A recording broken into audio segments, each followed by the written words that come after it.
Deux petites jumelles ont vu leurs affaires jetées hors de la maison par leur belle-mère, juste après les funérailles de leur père.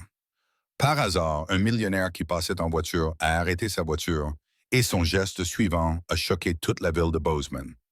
Avant de commencer l'histoire, laissez un commentaire ci-dessous pour me faire savoir de quelle ville vous regardez. Commençons. La cour avant d'une maison à Bozeman portait encore les restes des funérailles, des fleurs blanches appuyées contre les marches, un ruban noir effiloché par le vent. La porte d'entrée se ferma, le loquet cliqua doucement puis se tut. Margaret Ella se tenait sur le seuil, sa main serrant un trousseau de clés.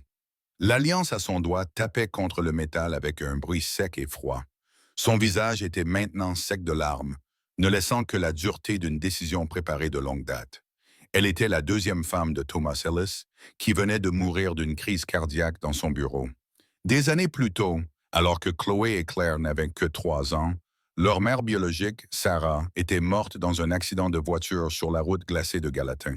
À partir de ce jour, Thomas a passé plus de temps dans la cuisine que dans son bureau, apprenant à faire des crêpes en forme d'ours, lisant la Bible à ses filles tous les soirs et répétant une phrase pour qu'elles se souviennent toujours. Quand vous avez peur, mettez votre main ici et attendez une âme charitable.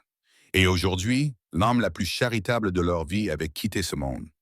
Les deux fillettes se tenaient perdues sur le porche.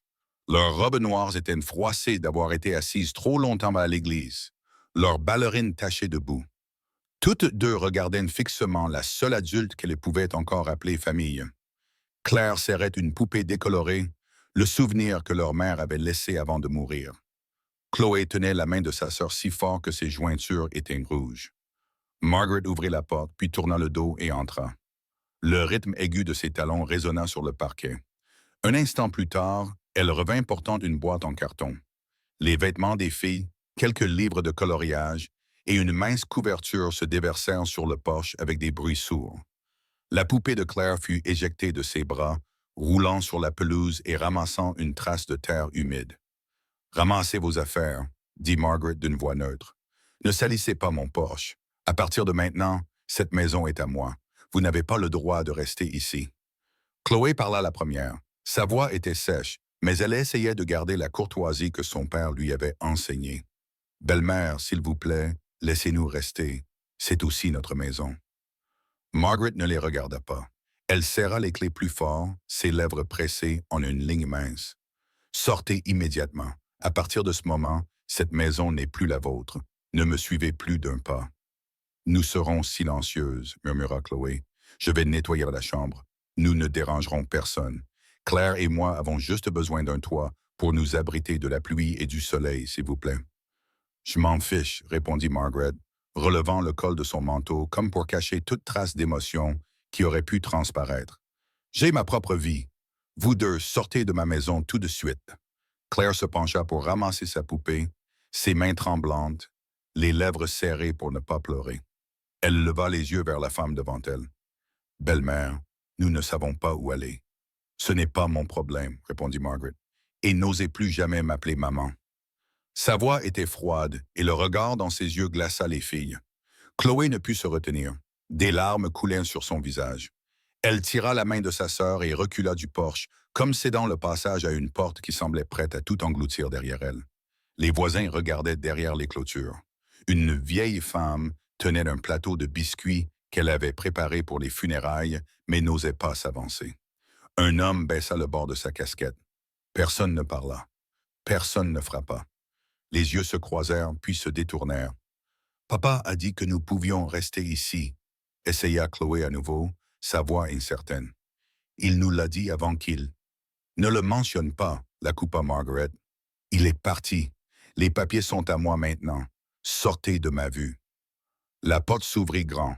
Margaret descendit 2 marches, prit le petit cadre photo de Thomas sur l'étagère près de la porte, en fit glisser la photo dans sa poche et rentra à l'intérieur. Son ombre disparut derrière le rideau blanc, puis vint le l'entour du loquet et un dernier claquement du verrou. Chloé s'agenouilla, ramassant les affaires éparpillées. Elle plia soigneusement la chemise de nuit de Claire, comme si elle craignait qu'elle ne se déchire. « Ne pleure pas, Claire, » dit Chloé, la gorge nouée. « Nous allons juste nous asseoir ici un petit moment. Nous allons attendre qu'elle ouvre la porte à nouveau. » Mais elle nous a dit de partir, murmura Claire. Et s'il fait nuit? Et si personne n'ouvre la porte? Papa saura quoi faire, répondit Chloé, comme si elle essayait de se convaincre elle-même. Il a toujours dit de s'asseoir et d'attendre une personne charitable. Les personnes charitables viennent vraiment? Demanda Claire, sa voix se dissolvant dans le vent. Chloé serra la main de sa sœur. Oui. Le portail de fer grinça au passage de quelqu'un. Une femme s'arrêta une demi-seconde, jeta un coup d'œil aux deux filles serrant leur boîte d'affaires, puis continua son chemin. Des roues roulaient régulièrement sur la rue fraîchement pavée. De l'arrière-cour vint le bruit d'un couvercle de poubelle se fermant. Le jour glissa vers la fin de l'après-midi, la lumière du soleil se retirant des marches, ne laissant qu'une tache de lumière pâlissante sur la pelouse. La porte s'entr'ouvrit à nouveau, juste un interstice. La main de Margaret se tendit et plaça une vieille valise sur le porche. « Vos affaires, ne me forcez pas à le dire deux fois. » Chloé se leva, retenant le sanglot dans sa poitrine. « Belle-mère, nous n'avons besoin que d'une nuit. Demain, nous irons à l'école, nous appellerons notre maîtresse. Nous promettons d'être sages. » « Je vous l'ai déjà dit. » Margaret poussa la porte à moitié fermée, sa voix plate comme si elle lisait une ligne budgétaire. « Je n'ai aucune obligation envers vous deux. C'est la fin. » Chloé regarda autour d'elle. Aucune voiture ne s'était arrêtée. Aucun adulte n'était venu poser de questions. Elle posa la valise près du porche, tira sa sœur pour s'asseoir avec elle sur le bord des marches, leurs jambes pendant dans le vide. Elle ouvrit le sac en tissu, en sortit la vieille Bible de leur mère et la pressa contre sa poitrine. « Papa a dit que chaque fois que nous avons peur, nous devrions mettre notre main ici, » murmura Chloé.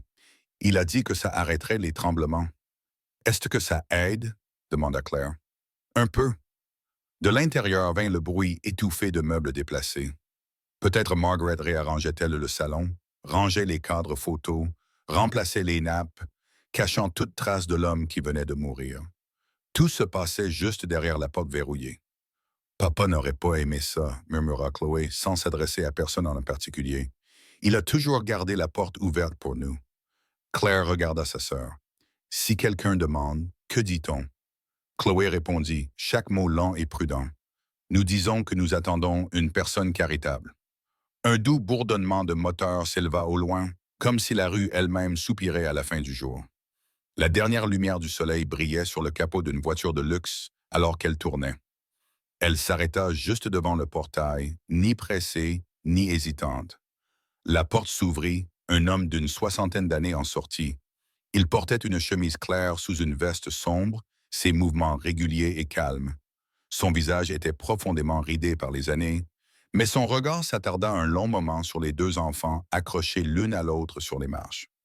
Ses yeux parcoururent la boîte d'affaires, la valise usée, la poupée tachée de terre, puis se fixèrent sur la porte fermée, comme s'il essayait de comprendre ce qui s'était passé ici. Il fit un pas de plus, son expression se durcissant. Cet homme était Elijah, un millionnaire, un homme d'affaires de longue date à Bozeman. Les gens le connaissaient pour ses fonds de bourse d'études et ses logements communautaires. Sa vie privée était discrète, mais la façon dont il regardait le porche encombré rendait une chose claire. Il n'allait pas ignorer cette scène. Il poussa le portail, marcha droit vers les marches, puis s'arrêta devant les deux enfants, s'abaissant pour rencontrer leurs yeux. « Pourquoi êtes-vous ici? » Sa voix était profonde, claire, sans pression. Chloé regarda ses chaussures et déglutit. « Notre père vient de décéder et notre belle-mère a dit que ce n'est plus notre maison. » Sa voix se brisa sur le dernier mot. Claire serra seulement sa poupée plus fort et fit un petit signe de tête au lieu de parler. La porte s'entr'ouvrit. Margaret apparut, tenant toujours un trousseau de clés. Ses yeux se posèrent sur Elijah puis rapidement sur les marches. « Monsieur Walker, il vaudrait mieux que vous ne vous mêliez pas de ça. Elles ne sont qu'un fardeau pour moi. J'ai mon propre avenir à penser. » Elijah ne répondit pas tout de suite. Il retira son manteau et le drapa sur les épaules des enfants. Sa main reposa légèrement sur l'épaule de Chloé pour la rassurer. Ses yeux ne quittèrent jamais Margaret. « Votre mari vient d'être enterré, et maintenant vous jetez ses enfants à la rue? » Margaret laissa échapper un rire moqueur et plaça sa main sur le chambranle de la porte comme si elle marquait son territoire. « Oui, mais j'en ai le droit. Qui pensez-vous être pour me juger? » Elle prononça son nom avec un accent pointu, comme pour lui rappeler qu'il n'était rien d'autre qu'un étranger. Elijah regarda les affaires éparpillées, des écharpes, des chaussettes, une paire de chaussures d'hiver trop grande, une vieille Bible en cuir. Il se pencha et ramassa chaque objet avec soin, sans se presser. Il parla lentement et clairement, s'assurant que les enfants pouvaient entendre. M'appelle Elijah Walker. J'étais un ami de votre père. Je ne vous laisserai pas rester ici dans la rue une minute de plus. Chloé leva son visage, les yeux rouges. Monsieur, pouvons-nous prendre la Bible et la poupée avec nous? Vous devez les prendre, acquiesça Elijah. Et la valise aussi. Margaret croisa les bras, souriant finement comme une lame. Pensez-vous que le simple fait de les emmener résolve quoi que ce soit? Vous ne faites qu'attirer des ennuis. Vous n'avez aucune idée de qui je suis. Elijah resta calme. J'en sais assez. Il se tourna vers les enfants. Venez avec moi. Cet endroit n'est pas sûr pour vous en ce moment. Chloé tint la main de Claire et tira la petite valise sur les marches. Claire hésita un instant au bord de la cour, jetant un coup d'œil à la porte verrouillée. Maman, belle-mère, pouvons-nous au moins prendre les manteaux qui sont encore dans le placard? Demanda-t-elle doucement, comme si c'était une dernière tentative pour être reconnue.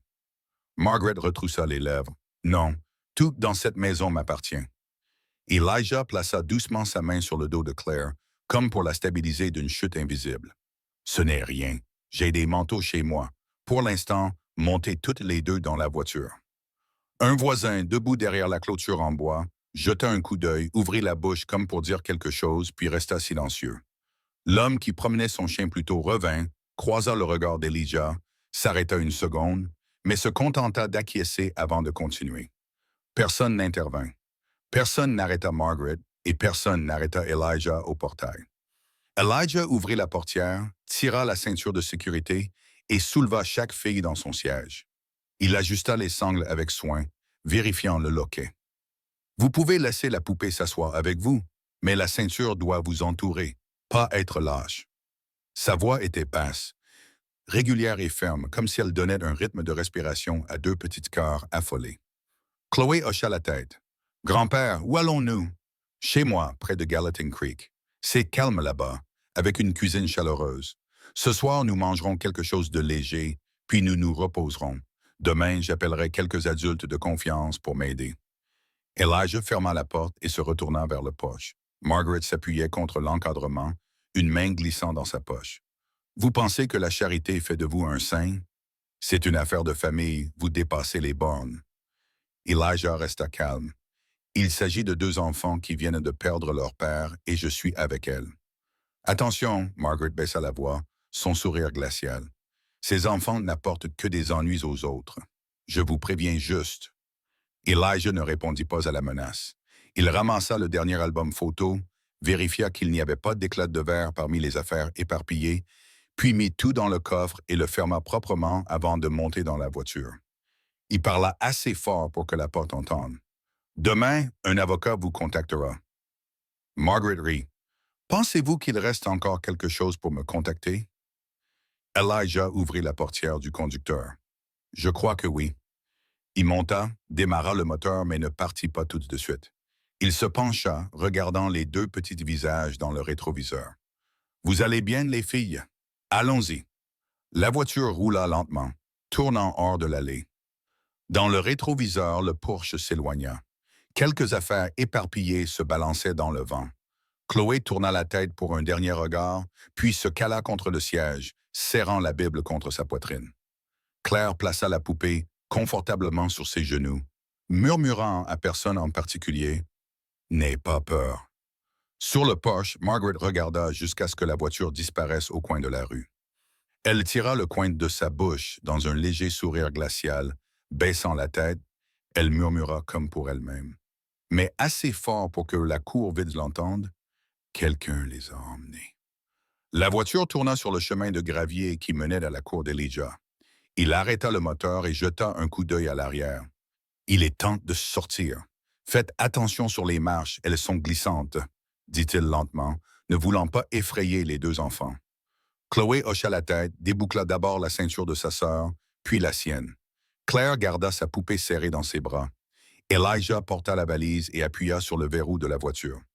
Il s'arrêta brièvement sur le seuil, comme s'il entendait à nouveau le silence d'une maison vide depuis des années, avec une seule personne à l'intérieur.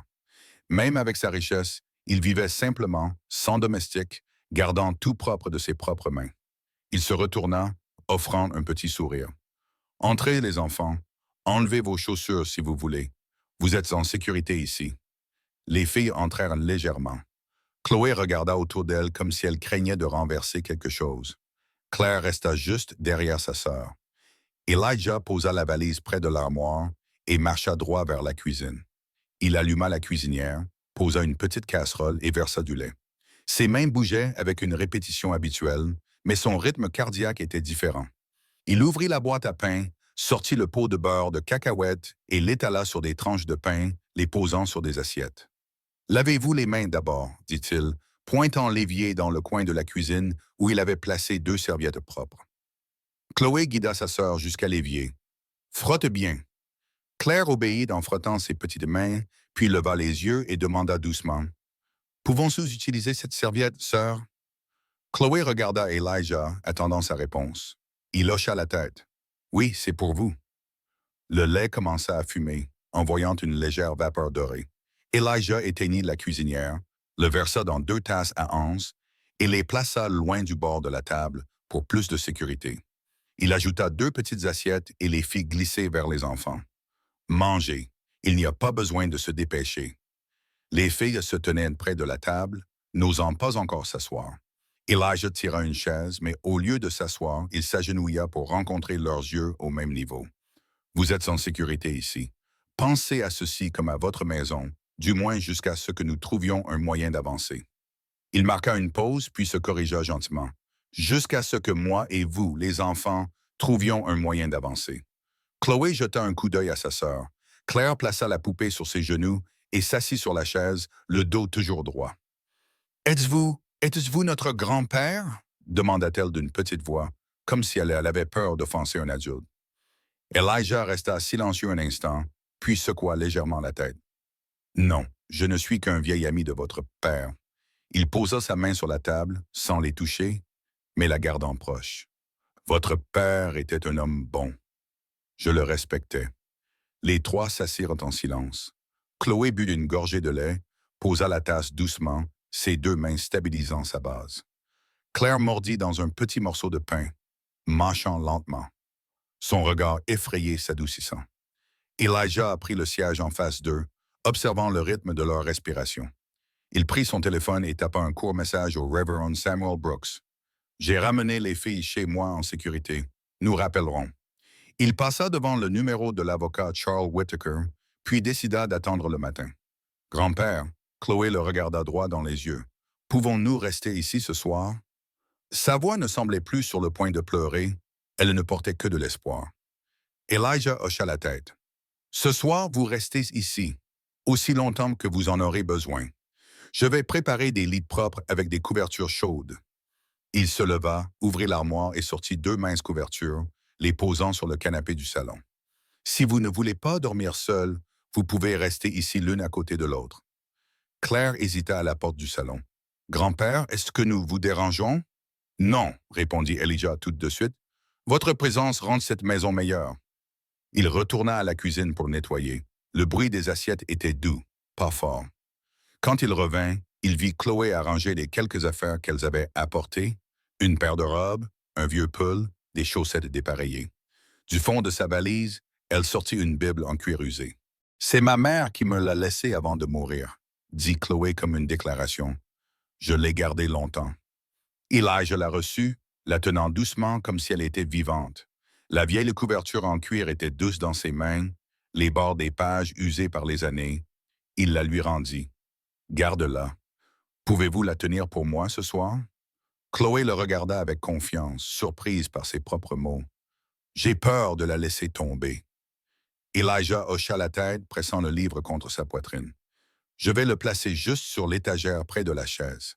Demain matin, je vous le rendrai. » Il posa la Bible sur la table, prit un chiffon doux et essuya soigneusement une mince couche de poussière, comme s'il nettoyait un cadre photo.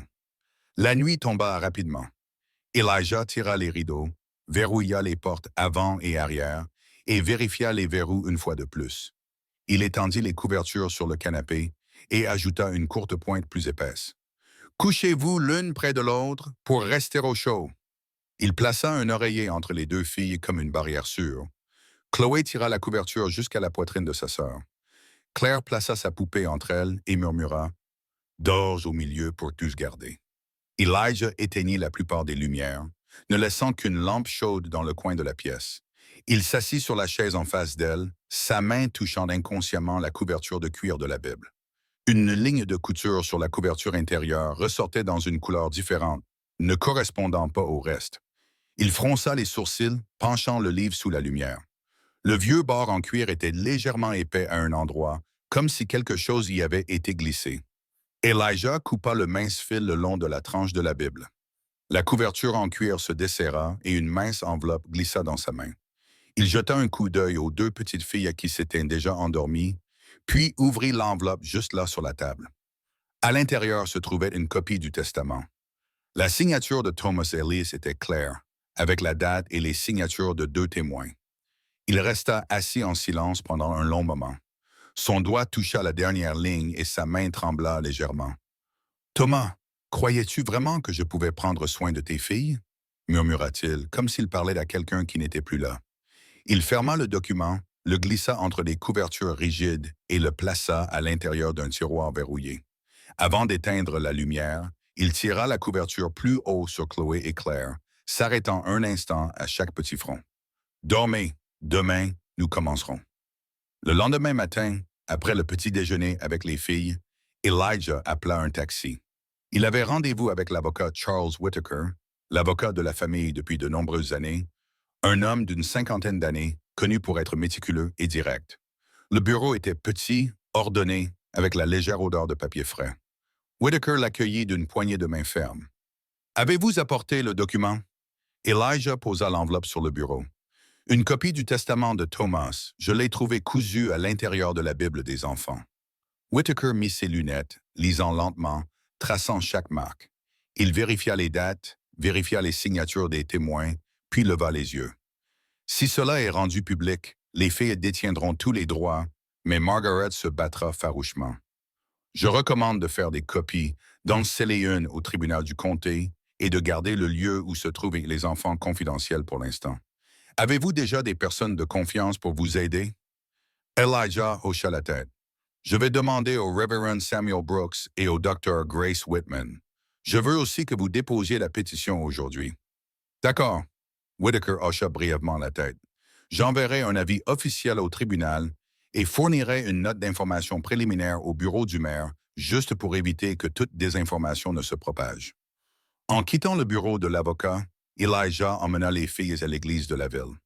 Le révérend Samuel Brooks, un pasteur d'âge moyen, calme avec une voix chaude et stable, les reçut dans la salle de la fraternité où 2 tasses de chocolat chaud attendaient déjà les enfants. Elijah expliqua brièvement. Le révérend écouta tout du long sans interrompre. Finalement, il parla lentement mais avec certitude. « Si Ruth et Thomas vous ont confié ce testament, cela signifie qu'ils croyaient en vous. Ne vacillez pas, Elijah. L'Église confirmera la résidence temporaire des filles si nécessaire. Je parlerai également à quelques personnes dignes de confiance dans la communauté. Nous protégeons ces enfants avec la lumière, pas avec la rumeur. » Chloé regarda le chocolat chaud et murmura « Merci, révérend. » Claire hocha la tête, serrant sa poupée contre sa poitrine. Elijah posa doucement sa main sur l'épaule de chacune d'elles, comme pour les rassurer et aussi pour accepter la responsabilité qui lui était donnée. De l'église, il emmena les filles à la clinique du Dr. Grace Whitman, une pédiatre d'une 40aine d'années, avec une voix douce mais décisive, connue pour sa patience avec les enfants. Elle ne les pressa pas de questions, effectua seulement un bilan de santé de base et programma un examen plus approfondi plus tard. Dans l'arrière-cour, le Dr. Grace tendit à chaque fille un petit arrosoir. « Aidez-moi à arroser ces plants de menthe, voulez-vous? »« Pas trop, les plantes n'aiment pas être noyées. » Chloé et Claire se tenaient côte à côte, inclinant leurs arrosoirs avec précaution. L'eau tombait dans minces filets brillants. Soudain, Chloé gloussa lorsque Claire éclaboussa accidentellement de l'eau sur sa chaussure. Claire se couvrit la bouche, riant elle aussi, ses yeux se courbant de joie. C'était le premier son de rire depuis les funérailles. Le docteur Grace jeta un coup d'œil à Elijah et sourit. Il ne répondit que par le plus léger des hochements de tête, mais ses yeux s'étaient réchauffés. Laissez-moi ramener les filles à la maison, docteur Grace, dit-il. Je passerai ce soir pour vérifier si elles dorment bien. Et Elijah, elle marqua une pause. Vous faites la bonne chose. Elijah répondit doucement. Merci. Sur le chemin du retour, Chloé serra la main de sa sœur. Claire, avons-nous bien arrosé les plantes? Bien, répondit Claire, sa voix déjà plus claire. Docteur Grace a dit que nous les arroserions encore demain. Demain, dit Elijah. Et demain, je vous achèterai des chaussures qui vous iront mieux. Cet après-midi-là, Elijah photocopia le testament, verrouilla une copie dans son coffre-fort, en envoya une autre avec Whittaker au tribunal et envoya un message au Révérend Samuel pour qu'il soit prêt si une preuve de résidence était nécessaire. Il appela 2 serruriers pour changer toutes les serrures de la maison, mit à jour le code d'alarme et scotcha les numéros d'urgence juste à côté du téléphone fixe. Chaque petite tâche accomplie, il la marquait d'un trait ferme de son stylo bleu. La nuit tomba et les 2 petites filles allèrent se coucher tôt. Elijah s'assit à la table à manger, ouvrit son téléphone et rédigea une liste. Épicerie, médicaments contre la fièvre, brosse à dents pour enfants, chaussures, couverture légère. Il s'arrêta à la dernière ligne. Plan de demain? Déposer une pétition de protection d'urgence. Il plia la liste et leva les yeux. La maison était calme, mais elle ne se sentait plus vide. La responsabilité était immense, mais le chemin à suivre était clair. Dans un salon luxueux de l'autre côté de la ville, épais tapis sous les pieds et liqueur versée dans des verres à tumblers, Margaret Ellis était assise bien droite, le visage inexpressif. Face à elle se trouvait William H. Barnes, un homme d'affaires chevronné, notoire pour ses transactions foncières, et le shérif Frank Dalton, l'homme de loi local connu pour parler doucement et apparaître précisément quand quelqu'un avait besoin de fermer les yeux sur la vérité. Barnes posa son verre. « J'ai entendu dire que Whittaker a reçu un document qui n'est pas bon pour vos plans. » Margaret ne cligna pas des yeux. « Je veux que vous gériez votre partie. Ce dont j'ai besoin, c'est de la terre. » Quant aux enfants, elle serra son verre si fort que ses jointures devinrent pâles. « Elles ne seront pas un obstacle. » Dalton ajusta son poignet. « Dites-moi exactement ce que vous voulez que je fasse. » Margaret se pencha en arrière, sa voix étrangement régulière. « Cette terre doit m'appartenir et ces 2 enfants, j'ai besoin qu'elles disparaissent et qu'on ne les revoie plus jamais à Bozeman. » Ce matin-là, dans le centre-ville, les gens se tenaient autour du comptoir, parlant doucement mais assez fort pour se répandre.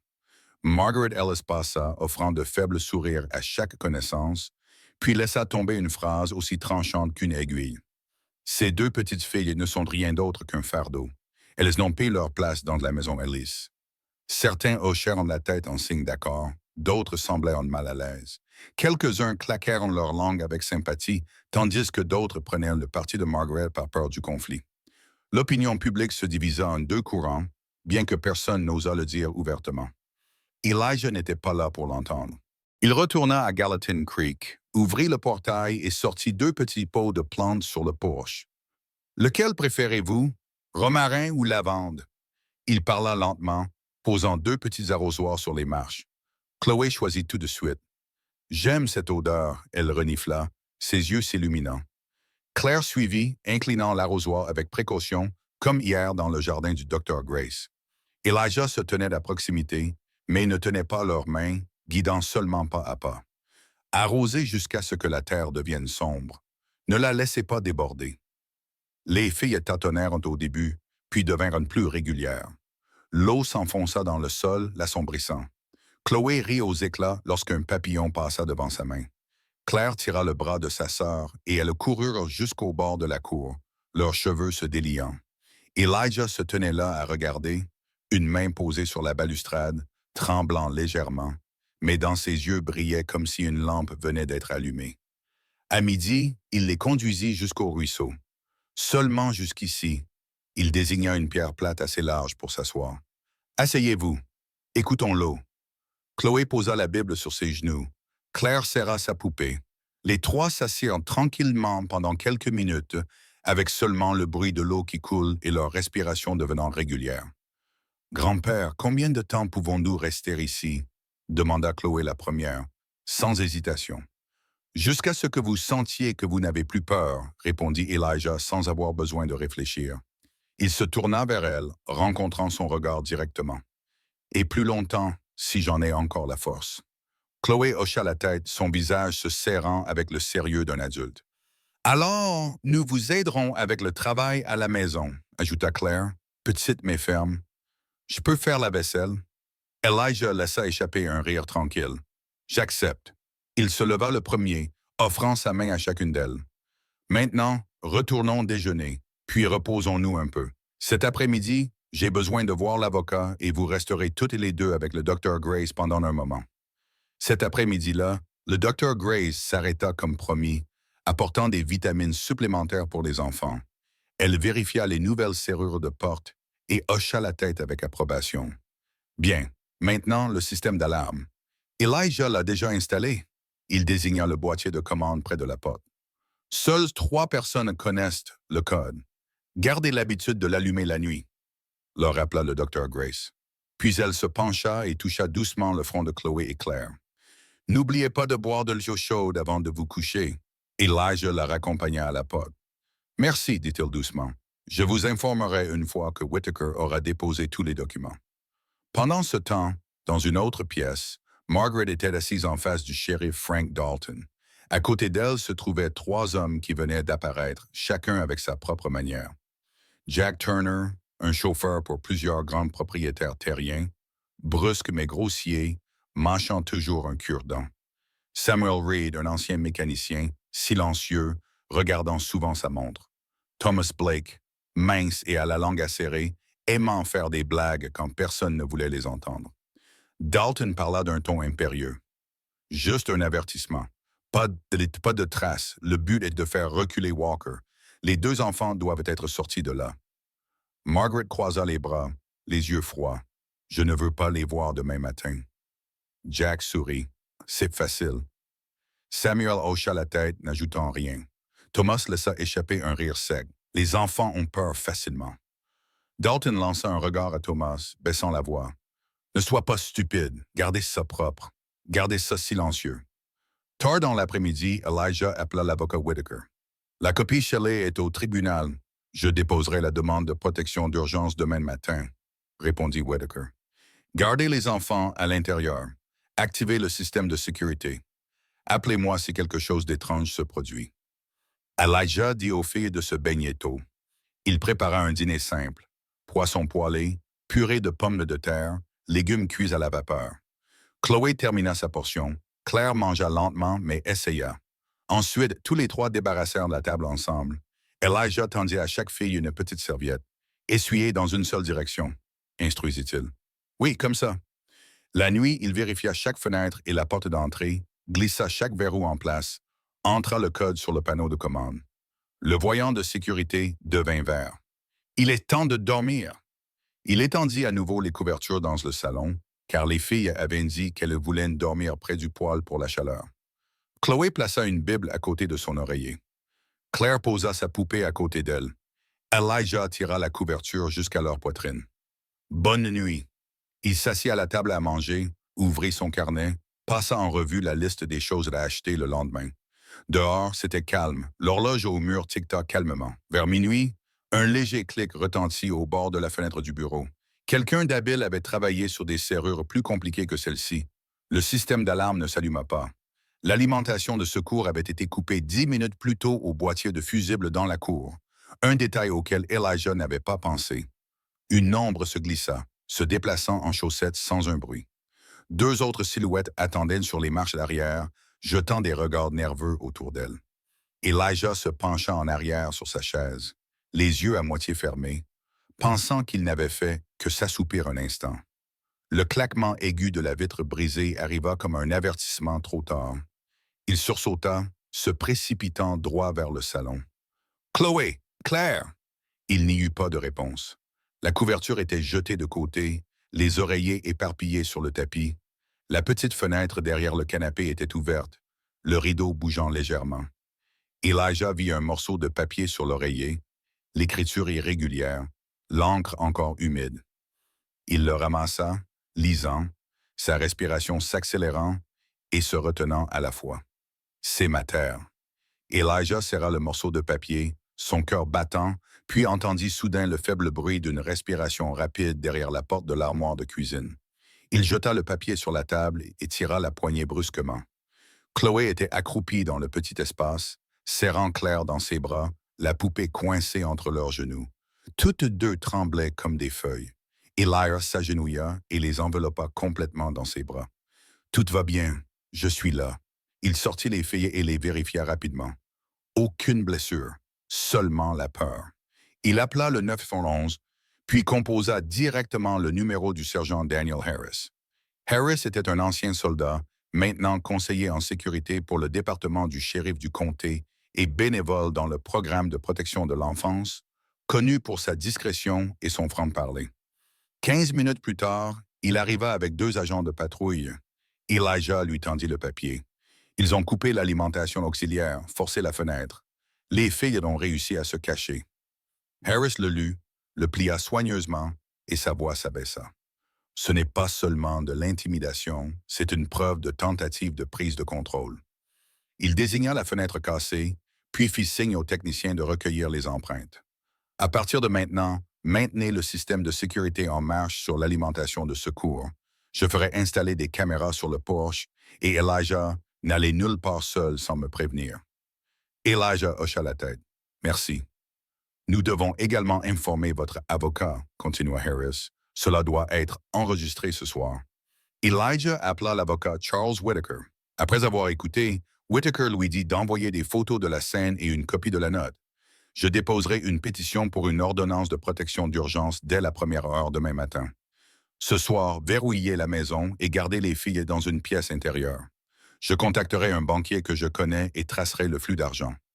Sa voix était stable et ferme. Gardez votre téléphone allumé. Cette nuit-là, le Dr. Grace Whitman arriva également. Elle vérifia leur rythme cardiaque, prit leur température, puis s'assit sur le tapis avec les 2 filles, laissant la lumière jaune douce tomber doucement loin de leurs yeux. « Dites-moi ce qui vous a fait le plus peur, et ensuite nous le laisserons ici pour qu'il ne vous suive pas au lit, d'accord? » Chloé regarda Elijah et quand elle le vit hocher la tête, elle prit une profonde respiration. Notre belle-mère nous enfermait dans une pièce sombre. Claire n'avait pas le droit de manger quoi que ce soit. Sa voix se brisa, mais elle finit. Claire fit un petit signe de tête, les yeux rouges. Parfois, nous ne pouvions pas sortir. Je tenais juste ma poupée, et si je pleurais, je me faisais gronder. Elijah s'assit à côté d'elle, tenant les mains des 2 filles, sa poitrine serrée, un sentiment de douleur et de colère parcourant sa colonne vertébrale. « À partir de maintenant, personne ne vous fera plus jamais de mal, dit-il, chaque mot stable. Je le promets. » Le docteur Grace regarda Elijah, ses yeux à la fois fermes et instructifs. « Maintenez une routine cohérente. Donnez aux filles le sentiment de savoir ce que demain apportera. Je reviendrai le matin et nous établirons un emploi du temps pour l'étude et le jeu. La stabilité est le premier médicament. » Le téléphone vibra. Un message de Whitaker apparut. J'ai découvert une série de transferts du compte de fiducie de Thomas vers un compte au nom de Margaret au cours des 3 derniers mois. Il y a une signature numérique. Je demande les relevés officiels maintenant. Elijah finit de lire et tourna l'écran vers Harris. Il hocha la tête. C'est suffisant pour des accusations en comparaison avec le testament. Laissez-moi le travail sur le terrain.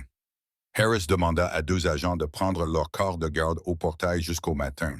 Il vérifia le boîtier de fusible, installa une serrure temporaire, puis revint à l'intérieur. « Je vais m'asseoir dans le salon jusqu'à ce que les filles s'endorment. Rien ne se passera. » Chloé tira la couverture sur sa sœur et murmura. « Claire, va dormir. Grand-père et l'officier Harris sont là, d'accord? »« D'accord, » répondit Claire doucement, serrant toujours sa poupée. Ses paupières devinrent lourdes. Elijah s'assit sur la chaise en face d'elle, regardant l'horloge. Tout s'alignait soudain comme un tableau. Ordonnance de protection d'urgence, relevé bancaire, soumission de plus de preuves, contact avec le pasteur pour confirmer le logement temporaire, notification de l'école de leur nouvel emploi du temps. Il écrivit chaque ligne, les numérotant, puis ferma le carnet. Il savait qu'il devait agir avec prudence, mais jamais lentement.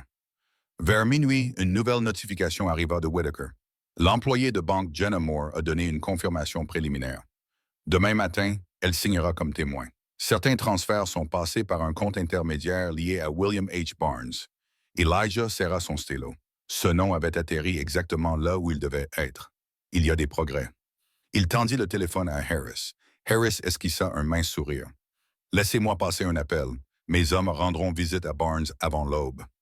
L'horloge fit un autre pas. Le docteur Grace rangea son sac et parla doucement.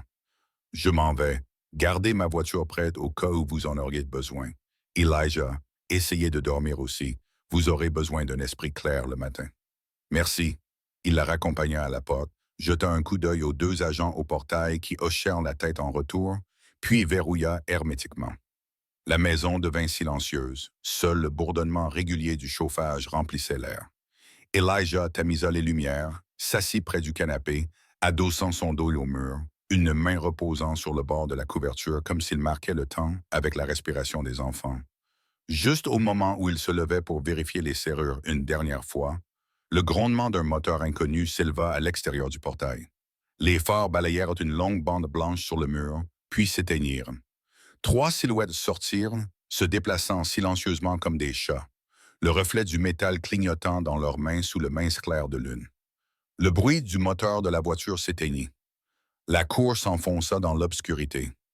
Elijah et le sergent Harris échangèrent un regard, puis bougèrent immédiatement. Harris sortit son téléphone pour passer un appel rapide à l'officier de service pendant qu'Elijah courait vers le salon. De l'étage, Chloé appela doucement. « Grand-père » Il leva les yeux et fit signe de garder le silence. « Descendez tout de suite. » Trois silhouettes escaladèrent la clôture, passant à travers la haie. Elijah reconnut immédiatement la démarche de Jack Turner, suivi de près par Samuel Reed, et le maigre et bruyant était clairement Thomas Blake. La porte arrière trembla. Elijah se précipita à l'étage, prit Claire dans son bras gauche et Chloé par sa main droite. Au bout du couloir, il tira le tapis en arrière, soulevant la trappe qui menait au sous-sol caché. Descendez. Il plaça Claire à l'intérieur, aida Chloé à suivre et alluma la faible lumière jaune. L'air frais de la cave enveloppa les deux petites filles. Restez immobiles. Ne sortez pas. Je reviens. Il plaça la poupée à côté de Claire, puis tira une mince couverture sur ses jambes. Si vous entendez des bruits forts, serrez-vous l'une contre l'autre et comptez jusqu'à 100. Je descendrai tout de suite. Elijah ferma la trappe, remit le tapis en place et retourna à l'escalier. Au moment où son pied toucha le palier, le claquement aigu de la vitre brisée résonna depuis le salon. Harris sortit sa matraque et se positionna en angle près de l'embrasure de la porte. De l'obscurité vint une voix dure.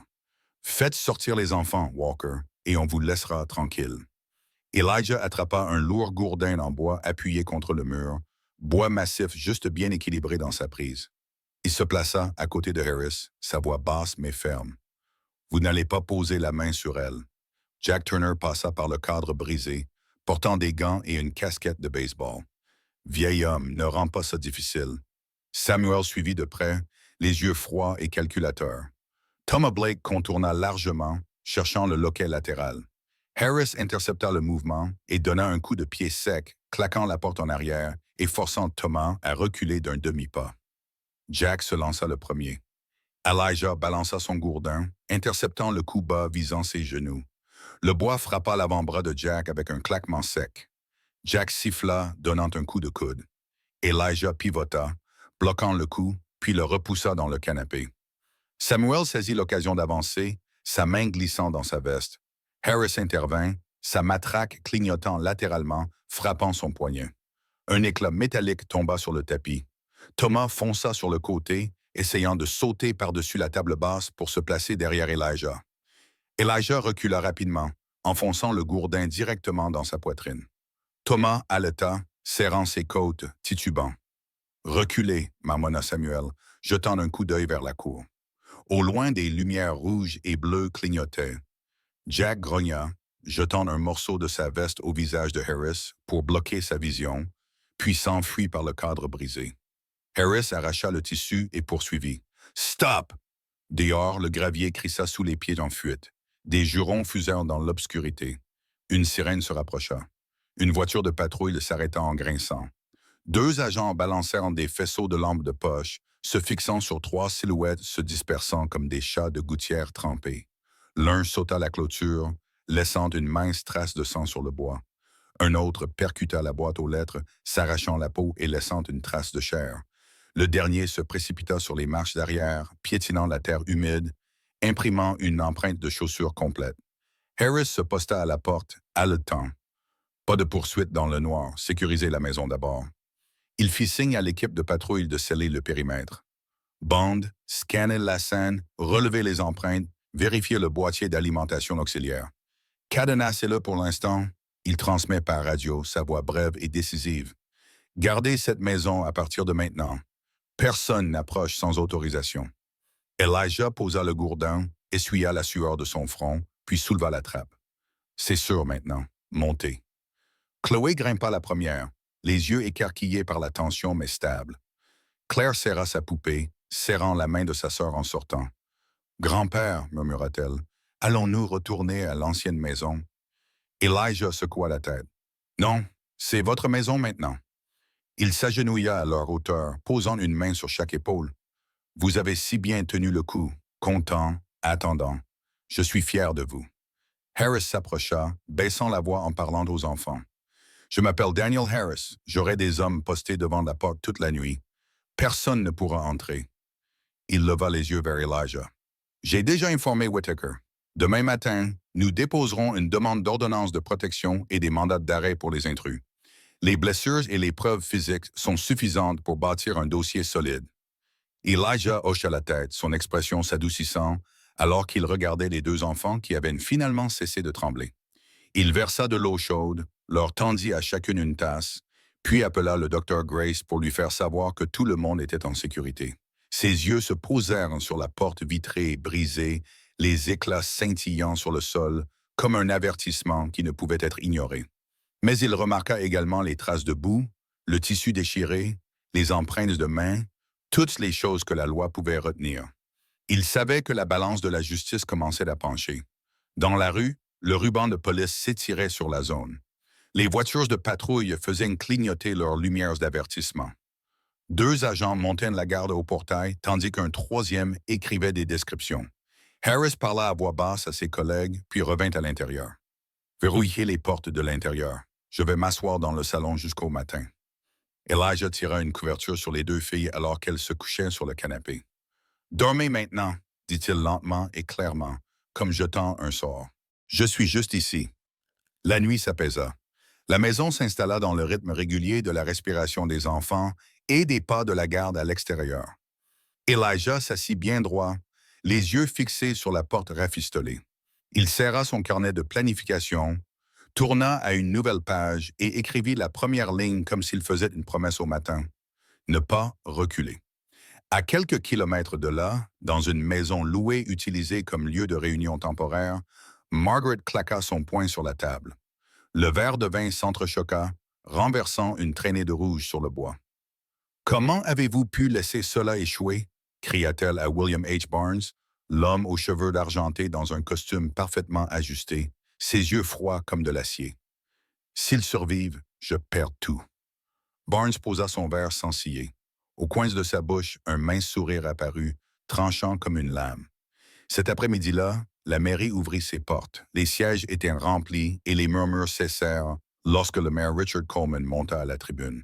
Il était au début de la cinquantaine, d'une voix calme, connue pour son écoute. Nous ouvrons une audience publique concernant l'affaire Ellis. Toutes les déclarations seront enregistrées dans les minutes.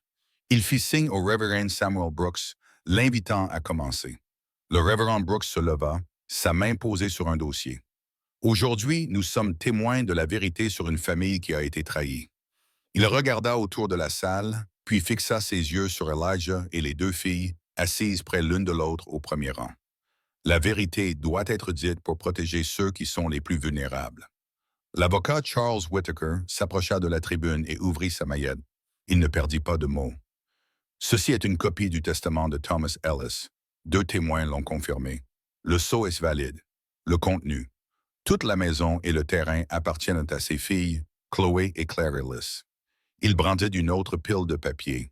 Ce sont des relevés bancaires, de multiples transferts du fonds de fiducie de Thomas vers un compte au nom de Margaret Ellis au cours des 3 derniers mois. Ce sont les premières déclarations sur le fait que les filles ont été enfermées et affamées. Elles sont certifiées par le docteur Grace Whitman. La salle s'agita. Certaines personnes essuyèrent des larmes. Une jeune femme se leva et parla assez fort pour que tout le monde l'entende. J'ai vu les 2 filles debout devant la porte le jour des funérailles. La voix rauque d'un homme âgé suivit. J'ai cru que mes yeux me jouaient des tours. Je dois des excuses aux enfants. Les murmures se transformèrent en paroles de soutien éparses. Margaret se leva d'un bond, sa robe noire flottant avec ses pas brusques. Tout est fabriqué. Je suis l'épouse légale. J'ai les droits. Elle claqua sa main sur la table. Ces enfants n'ont pas le droit de me jeter hors de ma maison. Elle lança un regard noir à Whitaker. Vous êtes avocat. Vous connaissez la loi est de mon côté. Whitaker ne répondit pas à son explosion, répondit seulement calmement. La loi est du côté d'un testament valide et de preuves claires. Il se tourna vers le maire Coleman. Je propose que le procès-verbal préliminaire soit publié immédiatement pour préserver les preuves et assurer la sécurité des enfants. Un silhouette en uniforme se leva. Le sergent Daniel Harris marcha vers le microphone, sa voix froide et stable. Sur la base du testament, des relevés bancaires, des témoignages de témoins et des preuves de l'effraction de la nuit dernière, j'annonce par la présente, au nom des forces de l'ordre, le mandat d'arrêt contre Margaret Ellis pour abus d'enfants et tentative d'appropriation d'actifs. Il regarda vers les rangées du fond. Le mandat d'arrêt contre William H. Barnes pour collusion et blanchiment d'argent. La suspension et l'arrestation du shérif Frank Dalton pour abus de pouvoir et conspiration. La porte arrière s'ouvrit. 2 agents escortèrent Barnes à l'intérieur, les menottes brillantes. Barnes sourit, mais ses yeux s'assombrirent lorsqu'il vit la ligne de caméra de téléphone pointée sur lui. À un autre coin, Dalton était flanqué de 2 enquêteurs, son visage pâle comme de la cendre. Elijah Walker. Harris se tourna vers lui. Vous soumettrez le testament original au tribunal du comté cet après-midi. À partir de ce moment, vous et les 2 enfants êtes sous protection. Toute personne qui enfreint cette protection sera poursuivie dans toute l'étendue de la loi. Chloé se recroquevilla en entendant le cliquetis des menottes. Claire serra la main de sa sœur, toutes 2 se rapprochant un peu plus d'Elijah. « Grand-père, nous avons peur, » murmura Claire. Elijah hocha la tête et se pencha pour que les filles puissent l'entendre clairement. « N'ayez pas peur, la justice est de notre côté. » Il parla lentement et fermement, de la même manière qu'il leur avait promis près du ruisseau. Sa main couvrit complètement leurs 2 petites mains. Le maire Coleman frappa le marteau. Cette réunion sera suspendue pendant 3 minutes afin que les autorités puissent exécuter l'ordre. En bas, quelques habitants se levèrent pour dégager un passage. Le bruit des chaises, les pas des officiers, le rapide bruissement des papiers remplirent de la pièce. Margaret recula lorsqu'elle vit les menottes s'approcher. « Vous n'oseriez pas !» Elle secoua la tête et recula à nouveau, mais 2 officières bloquaient déjà son chemin. « Madame Margaret Ellis, vous avez le droit de garder le silence. » La voix lisant ses droits résonna clairement. « Tout ce que vous dites peut être utilisé au tribunal. » Elle se débattit. « Je vais vous poursuivre en justice, chacun d'entre vous. Je... » Les menottes se refermèrent avec finalité. Elle tourna la tête vers Elijah. Son regard était comme une lame essayant de couper profondément dans l'endroit le plus sombre. « Vous le payerez tous. » Chloé se blottit contre le bras d'Elijah. Claire regarda sans ciller comme si elle essayait de fixer dans sa mémoire que ses mots s'estomperaient avec le bruit des menottes. Harris fit un signal discret à son équipe. Barnes baissa la tête alors qu'il était emmené par les officiers. Dalton marchait lentement, silencieux comme s'il venait de recevoir sa propre sentence. Le révérend Brooks joignit les mains et prononça une phrase simple et complète. « La lumière n'a pas besoin de bruit, elle n'a besoin que d'être allumée. » Il posa sa main sur l'épaule d'Elijah un instant, puis se tourna vers les habitants. « Nous avons encore du travail à faire pour ces 2 petites. » Le maire Coleman frappa à nouveau le marteau. La réunion continue. Nous allons établir un fonds de soutien d'urgence, confirmer les droits au logement temporaire et annoncer une voie légale claire pour toute la ville. Il regarda la première rangée. « Bozeman ne tournera pas son dos aux enfants. » Elijah serra les mains des filles. « C'est fini, murmura-t-il, même s'il savait que la bataille illégale était loin d'être terminée. Mais la ligne avait été tracée aussi droite qu'une route, et cette fois, Il ne reculerait pas. Ce matin-là, au palais de justice du comté, le couloir était bondé mais étrangement silencieux. L'avocat Charles Whittaker sortit de la salle d'audience, tenant une pile de papier tamponnée en rouge. Il regarda Elijah un instant, puis hocha fermement la tête, sa voix claire. Le tribunal a rendu son jugement. Elijah Walker obtient la pleine tutelle de Chloé et Claire Ellis. Chloé regarda Claire et toutes deux se précipitèrent dans les bras d'Elijah. Claire murmura contre sa poitrine, comme si elle craignait que les mots ne disparaissent. Nous avons une maison maintenant, une vraie maison. Elijah resserra son étreinte autour d'elle. Il parla juste assez fort pour qu'ils l'entendent tous les trois. Oui, notre maison. Le sergent Daniel Harris s'approcha, posant une main sur l'épaule d'Elijah. Félicitations. Quant aux autres affaires, le tribunal a accepté les preuves et est passé à un procès accéléré. Margaret Ellis est détenue en attendant sa sentence pour abus d'enfant et tentative de fraude. William H. Barnes a plaidé coupable en vertu d'un accord et a été condamné à la prison pour blanchiment d'argent et conspiration. Le shérif Frank Dalton a été reconnu coupable d'abus de pouvoir et de collusion. Ses mots étaient courts et sans fioriture. Cela met fin à la partie dangereuse. Une greffière, Dana Rowe, tendit à Whittaker une copie certifiée. Celle-ci est pour vous, l'original reste au dossier. Elle sourit aux filles. Félicitations, chérie. Devant le palais de justice, Elijah se pencha à leur hauteur. Rentrons à la maison. Ce soir, nous fêterons avec une pizza. Chloé et Claire éclatèrent de rire, balançant ses mains comme si elles avaient déjà oublié ce que la peur ressentait. Cet après-midi-là, le docteur Grace Whitman s'arrêta au salon, apportant une petite boîte étiquetée vitamines et un ensemble de papiers intitulé « Emploi du temps quotidien ». Elle s'assit sur le tapis, les arrangeant tous les trois en cercle. Avant qu'elle ne puisse dire quoi que ce soit, Chloé demanda, les yeux fixés sur Elijah. « Pourquoi nous avez-vous aidés, même si nous ne sommes pas vos enfants? » Elijah marqua une pause d'une seconde, puis répondit sans hésitation. « Parce que quelqu'un m'a aidé quand j'étais enfant. Ils m'ont tiré d'une maison froide et m'ont dit que je méritais d'être en sécurité. » Il expira doucement. « J'ai vécu toute ma vie sur cette phrase.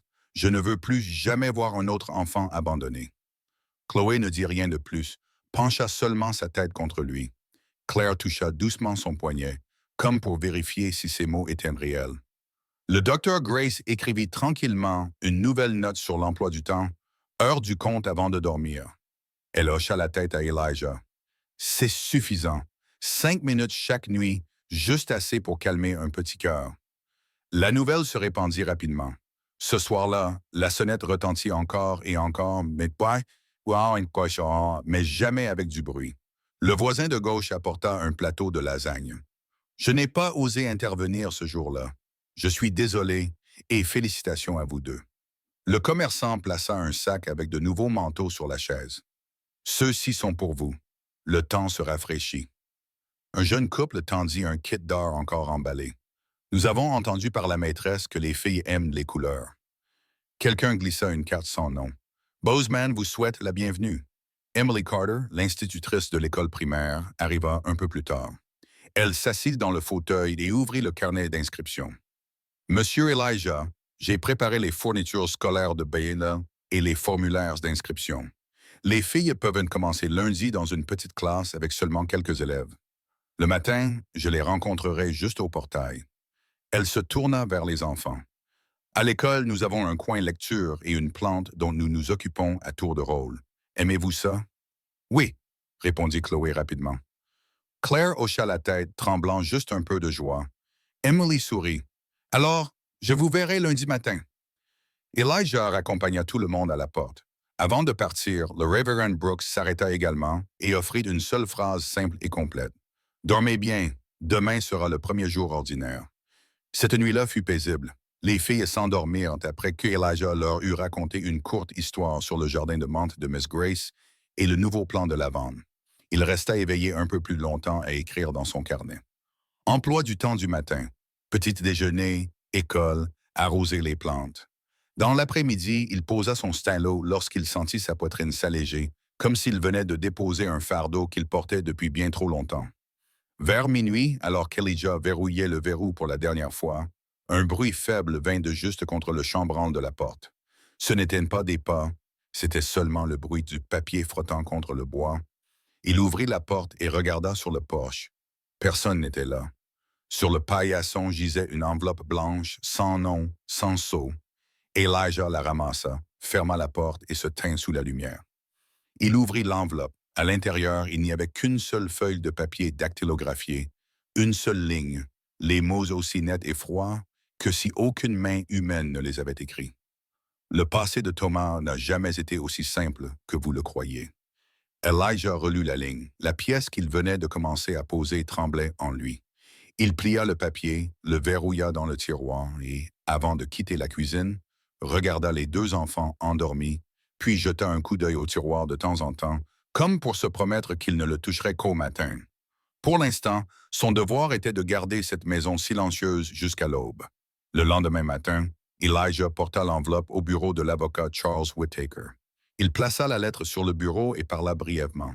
« Je veux savoir ce que c'est et d'où ça vient. » Whittaker appela Anna Pierce, sa parajuriste, environ 30 ans, rapide et méticuleuse. Elle alluma la lampe de bureau, sortit une loupe et examina les bords coupés, le papier et la police de caractère. « Il n'y a pas de filigrane, dit Anna. La police de caractère provient d'un modèle gratuit courant. Les barges ne sont pas uniformes comme ceux d'une machine de la poste, plus comme coupés à la main à la maison. » Elle le retourna. « Pas de cachet de la poste, poste de code de suivi. C'est une lettre anonyme auto-imprimée. » Whittaker hocha la tête puis passa un appel rapide à son contact au palais de justice. « Il n'y a pas d'affaire ouverte liée au passé de Thomas. Aucune nouvelle plainte déposée. » Il repoussa la lettre vers Elijah.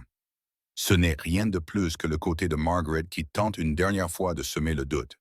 Cela n'a aucun poids légal, aucune base factuelle. » Elijah exhala comme si la moitié de son fardeau s'était allégé. « Alors, nous en avons fini avec ça. » Il se leva, serra la main de Whittaker. « Merci, merci Anna. » De retour à la maison, il alluma le feu dans l'âtre.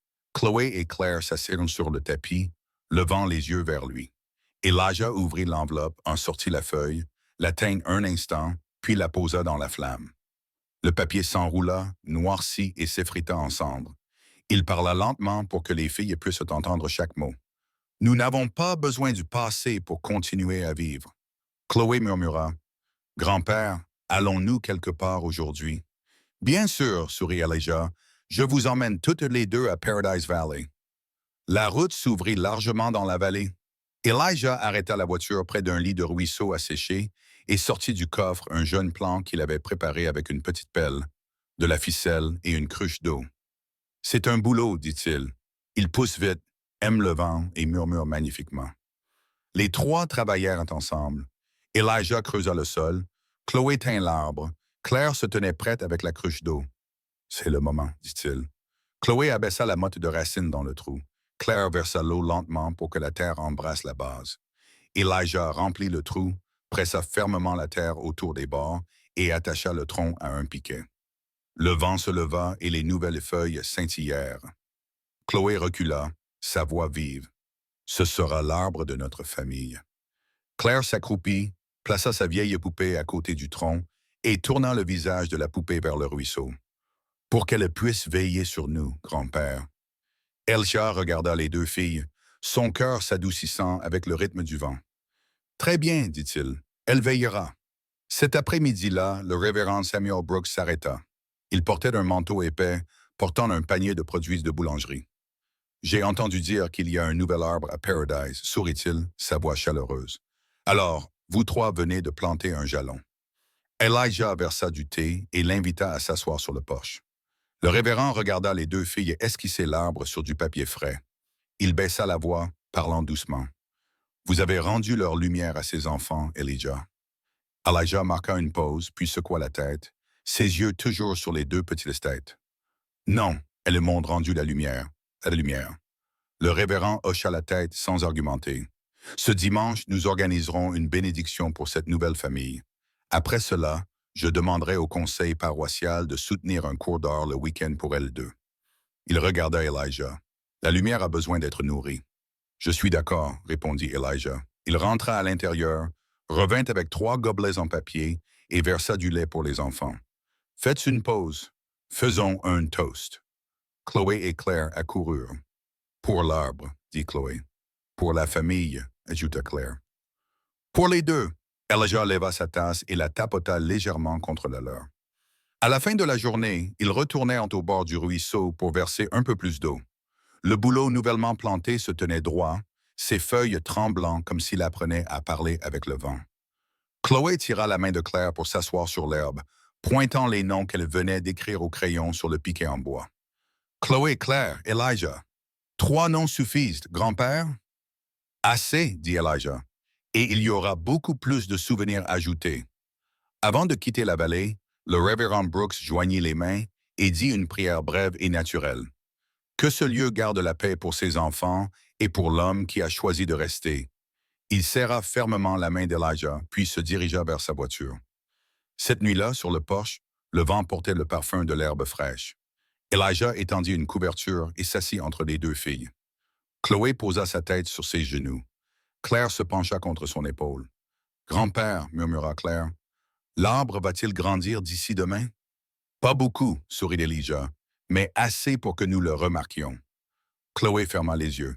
« N'oublie pas de marquer sa hauteur comme nous écrivons sur le mur. »« Je m'en souviendrai, dit-il. » Il enveloppa les deux filles dans ses bras, lentement, juste assez serré pour qu'elles se sentent en sécurité. Dehors, le ciel se fondit en un or chaud. Le bruit du ruisseau et les rires des enfants se mêlèrent à travers la vallée.